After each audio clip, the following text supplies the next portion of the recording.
Je vais vous parler vulgairement. C'est quoi la religion? On vous dit c'est l'opium du peuple. C'est quoi la magie? La magie, c'est comme le sucre. On vous donne 3 cuillères, vous dites que c'est trop. On le mélange autrement, on rajoute 9 cuillères, vous dites que c'est à point. Eh bien, c'est ici que s'applique la magie. Plus vous allez lire un livre de magie, plus vous allez avoir l'envie de trouver la solution.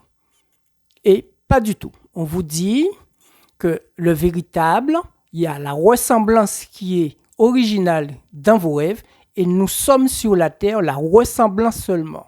Tout ce qui se fait sur la terre n'est pas au niveau des hommes, mais au niveau des originaux au céleste.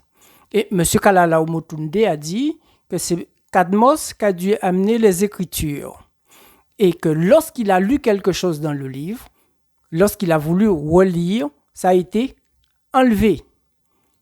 Moi, si on me donne un livre de djinn de malheur, je vais lire le livre et après, on va monter en Exode 19-20, qui veut dire que le djinn va monter avec moi, mais ce sera devant le véritable El Roi et le lion. Il faut bien comprendre, quel que soit le livre qu'on me donne, on va terminer devant le véritable El Roi et le lion, création de tous. Le Notre Père qu'on nous a donné en Guadeloupe, Notre Père qui est aux cieux, Seigneur Saint-Esprit, création, pardon, pardonne-nous, et nous pardonnons à tous. C'est un mot Notre Père. Qui veut dire, quel que soit le livre qu'on me donne, vous allez terminer devant le véritable El Seigneur Saint-Esprit, El Elion.